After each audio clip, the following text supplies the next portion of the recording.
సీతా సీతా సీతా ఏమిటిదినా? స్నానం చేస్తున్నావా? సరే, ఇవాళ శనివారం కదా, పాయసం చేశాను, ఇక్కడ పెడతాను, తర్వాత తీసుకో. అలాగే వదినా.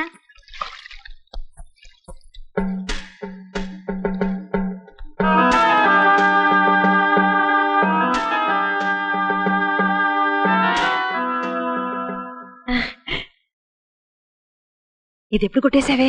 ఇప్పుడే సీత గది నుంచి కొట్టేశా. మొత్తానికి నా కూతురు అనిపించుకున్నావే. కాకి తెలవకుండా గూట్లో గుడ్డు పట్టుకొచ్చినట్టు పట్టుకొచ్చావు. అది సరే కాని నువ్వు గదిలోకి వెళ్ళటం ఎవరైనా చూసారా? చూడిస్తానా? లక్ష్మి ఆ గదిలోకి వచ్చినప్పుడు కనిపించకుండా దాక్కున్నాను. ఈ గొలుసు నా మెడ బాగుంది కదమ్మా. బాగుందని మెళ్ళో వేసుకుని తిరిగితే మెడబట్టి బయటకు గింటుతారు. అయితే బయటే వేసుకుంటాను. మా ఫ్రెండ్ ఇంట్లో దాచుకుని సినిమాకి వెళ్ళినప్పుడల్లా వేసుకుంటాను. ఫ్రెండ్ ఇంట్లో దాచడం కాదే, ఎక్కడ దాచాలో నేను దాస్తాను.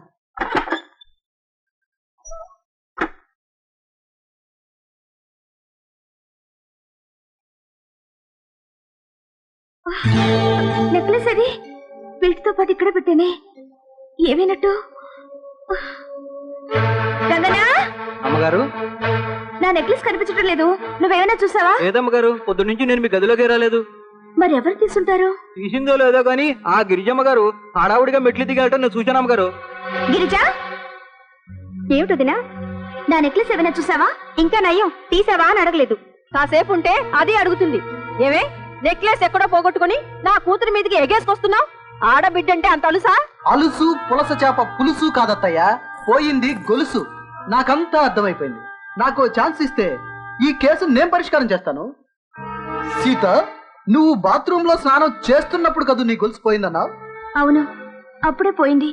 ఆ టైంలో నువ్వు బాత్రూమ్ లో ఉన్నావు కాబట్టి నీ రూమ్ లోకి ఎవరైనా ఎంటర్ అయితే నువ్వు చెప్పలేవు. అదే నువ్వు బయట ఉన్నప్పుడు నీ రూమ్ లోకి ఎవరైనా ఎంటర్ అయితే నువ్వు చెప్పగలవు. చెప్పు, ఎవరొచ్చారు?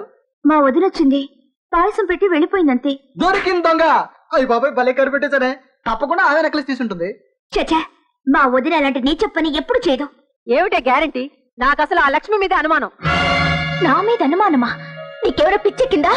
నాకు పిచ్చెక్కలేదే, మొదటి నుంచి ఆ నెక్లెస్ మీద నీకే పిచ్చి. అసలు అనుమానం పెనుభూతం అన్నారు. అది పెరగక ముందే పెరికేయాలి. ఆమె గదిని సోదా చేద్దాం. చేసుకోండి.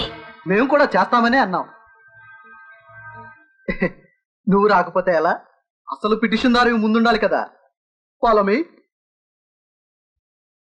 జనరల్ గా ఇలాంటి వస్తువులని ఆడవాళ్ళు చీర మడతల్లో దాస్తుంటారు. ఆ బట్టల బీరోలో చూడు మై డియర్.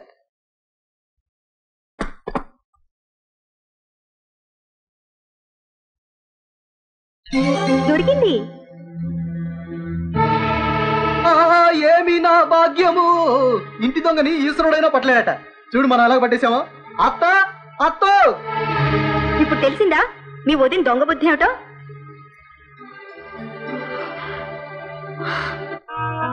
బుట్టలో పామును దాచినట్టుగా బట్టల్లో నెక్లెస్ దాచావు. రెడ్ హ్యాండెడ్ గా దొరికిపోయావు. ఇప్పుడేమంటారు? ఏమంటుంది? కుక్కను తీసుకొచ్చి సింహాసనం మీద కూర్చోబెట్టినట్టు గొడ్డను కాసుకునేదాన్ని తీసుకొచ్చి ఇంత పెద్ద మేడలో పెడితే మాత్రం దాని దరిద్ర బుద్ధులు ఎక్కడికి పోతాయి? నేను బర్రెలు కాసిన పాలమ్మినా స్వతంత్రంగా బ్రతికాను. ఇలాగా వాళ్ళు వీళ్ళు వేసిన ఎంకిల్ తిని బ్రతకలేదు. ఏమిటే నోటుకొచ్చినట్టు వాగుతున్నావు? చేసిన దొంగతనం ఒప్పుకొని తప్పైపోయిందని కాళ్ళు పట్టుకోక. ఈ దొంగతనం నేను చేయలేదు. మీరేదో పద్మవ్యూహం పని ఉంటారు. పద్మవ్యూహమా?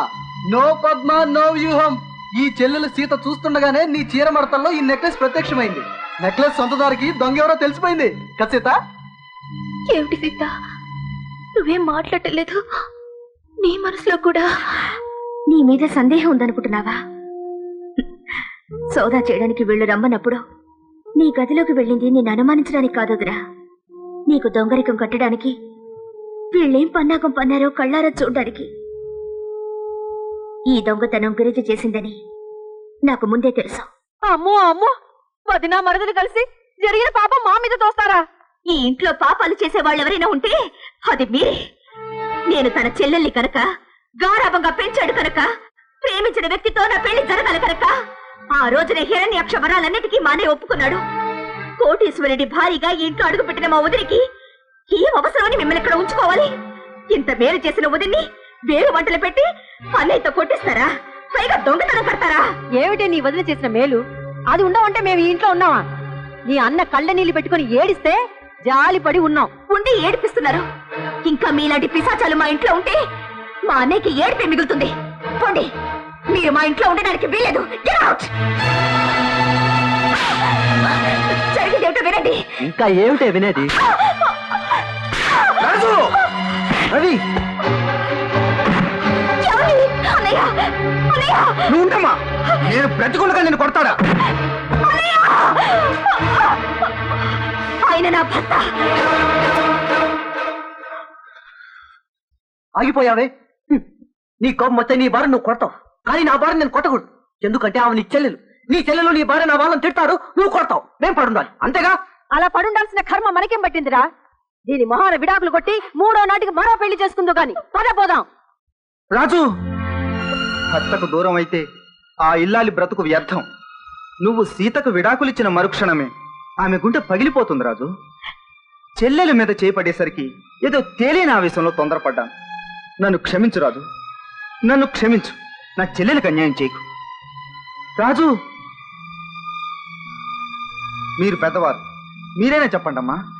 నేను చేసిన తప్పుకు ప్రాయశ్చిత్తంగా మీరేం చెప్పినా చేయడానికి సిద్ధంగా ఉన్నాను. నువ్వు సిద్ధంగా ఉన్నా మేం సిద్ధంగా లేవు. ప్రతిరోజు సాధింపులు, నీ పెళ్ళ వేధింపులు మేము పడలేం. ఇక ఈ ఇంట్లో 2 కాపురాలు కలిసి ఉండటానికి వీల్లేదు.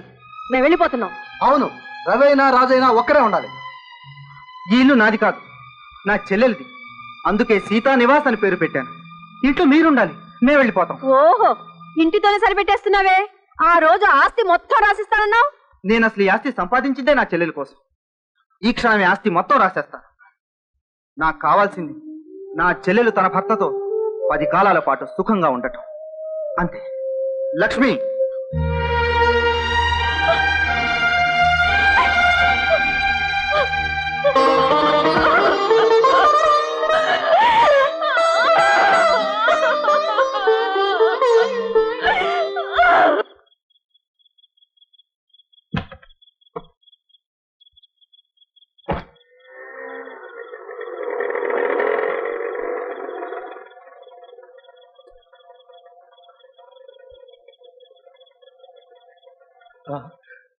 రండి బాబు, రండి.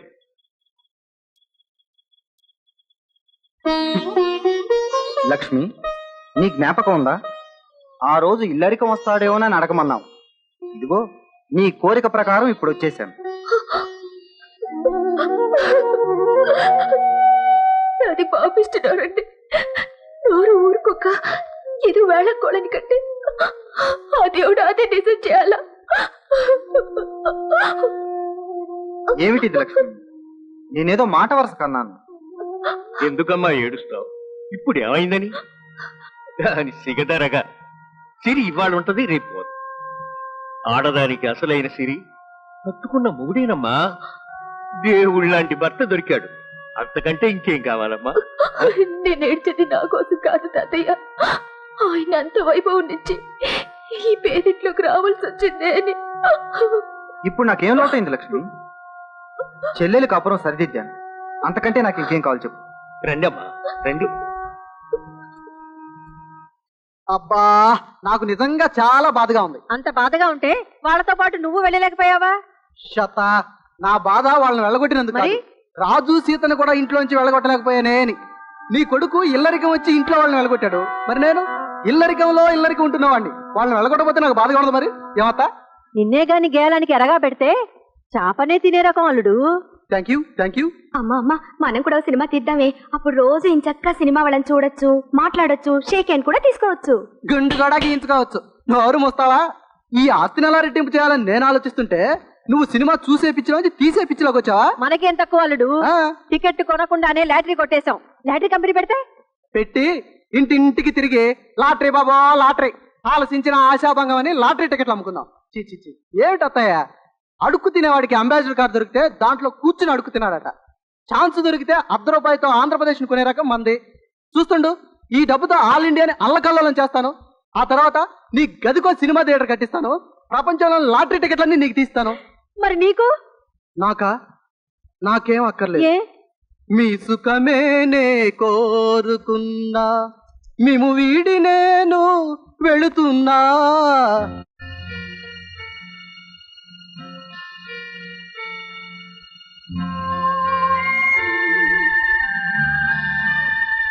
ఏమండి భోజనానికి రండి. ఆకలిగా లేదు. చెల్లై కళ్ళల్లో మెదులుతుంది. ఎలా ఉందో ఏమో. అమ్మా నెగిసి భోంచేయమ్మా. నాకు ఆకలి లేదు. అదేడు తల్లి, పొద్దుటేలు కూడా ఏడు తినలేదు. అన్నయ్య వదిన జ్ఞాపకం వస్తున్నారు. ఎలా ఉన్నారో ఏమో.